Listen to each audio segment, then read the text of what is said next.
For almost 3 decades, it was swept under the carpet, the mass murder of a whole generation.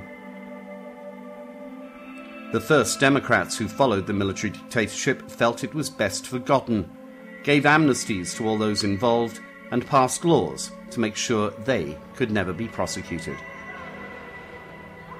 But in democracies, laws can be changed.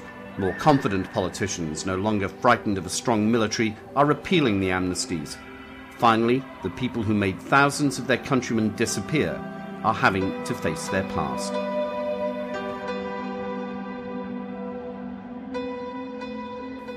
They didn't just disappear, they were erased. Some were just children, teenagers, others grown up and parents themselves, but always someone's son, someone's daughter.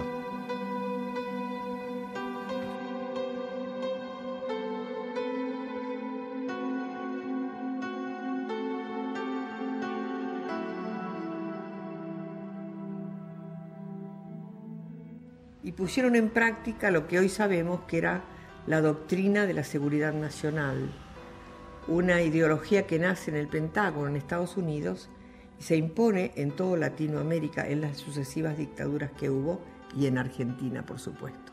O sea, que las Fuerzas Armadas, acompañadas por civiles cómplices que usurparon el poder el 24 de marzo del 76, trajeron un plan muy bien elaborado de masacre, de muerte, de secuestro, de clandestinidad.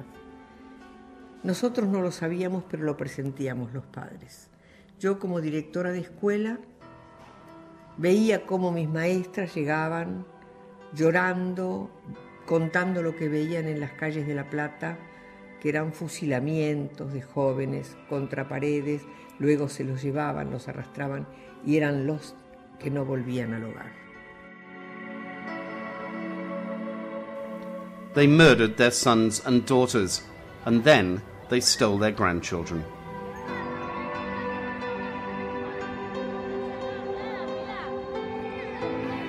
Even in the history of civil war, their actions were unconscionable.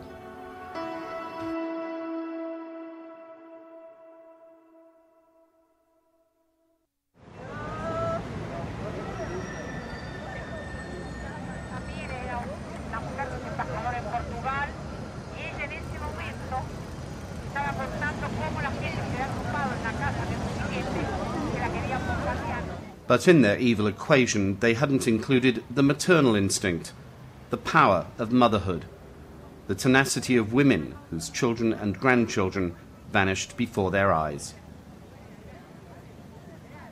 They tried killing some of them, beat and persecuted many others, but the men in charge knew nothing of women, nothing of love, nothing of family ties.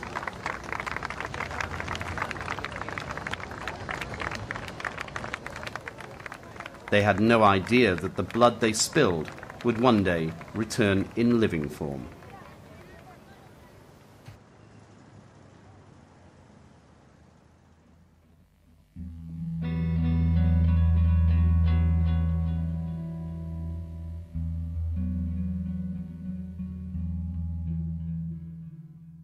No lo hicieron porque se ensañaran conmigo o porque no les gusté cuando nací. Era un plan sistemático apropiar a los bebés. Y ese plan sistemático, igual que un montón de otras cosas, lo aprendieron en las escuelas de las Américas, donde no había solamente militares argentinos, había un montón de toda Latinoamérica y fue una escuela creada por los yanquis para someter a todos los pueblos latinoamericanos, porque la dictadura se dio en todos los lugares, o sea, en toda Latinoamérica.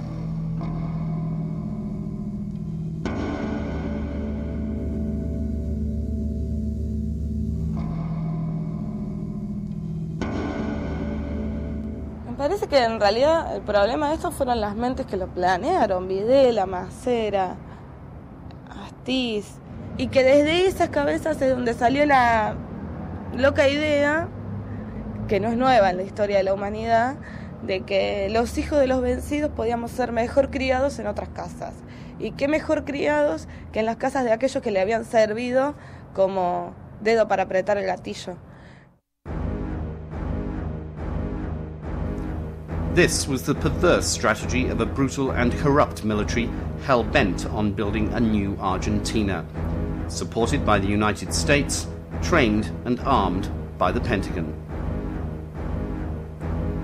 At the beginning of March 1976, the men in uniform had had enough of what was degenerating into a full-scale civil war. For years, both sides had committed atrocities, but President Isabella Perón was unable to control it, and the political and economic situation in Argentina worsened. On March 24, the commanders of the armed forces deposed President Perón and instituted one of the bloodiest regimes in South American history. Buenas tardes, amigos. Aquí las primeras informaciones para este boletín. Buenos Aires. Una junta de comandantes asumió esta madrugada. In October 1976, Secretary of State Henry Kissinger and high-ranking US officials gave their full support to the Argentine military junta and urged them to hurry up and finish the dirty war before the US Congress cut military aid. Secret documents, now unclassified, detail a meeting between Argentine Foreign Minister Guzzetti and Kissinger himself on October the 7th. Secretary of State Kissinger interrupted the Foreign Minister's report on the situation in Argentina and said, "Look, our basic attitude is that we would like you to succeed. I have an old-fashioned view that friends ought to be supported. What is not understood in the United States is that you have a civil war. We read about human rights problems, but not the context. The quicker you succeed, the better."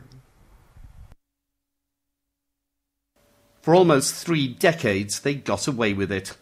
But now the children of the disappeared and their grandmothers, finally backed by a government willing at last to confront the awful truths of Argentina's bloody recent past, are closing in.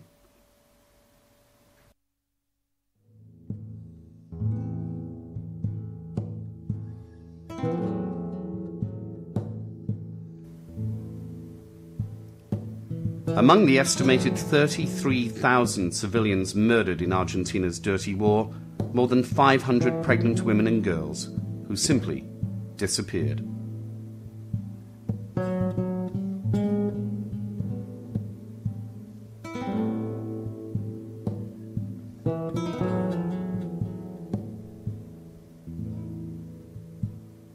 The military's calling card, locally made green unmarked Ford Falcon cars, sent terror into the hearts of Argentina's opposition.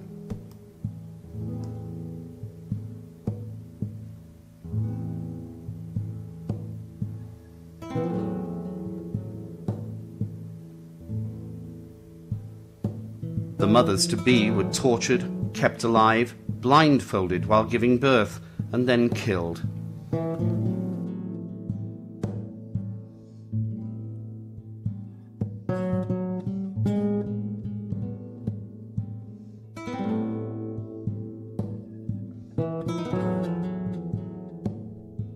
Many other mothers were murdered in front of their children, the youngsters then either taken away by the military or just dumped in orphanages.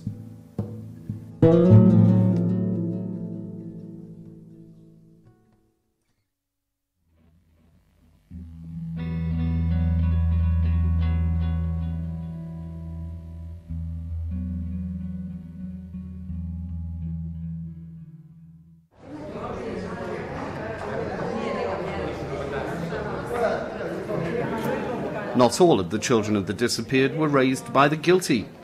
Manuel Gonçalves' mother was murdered at her home.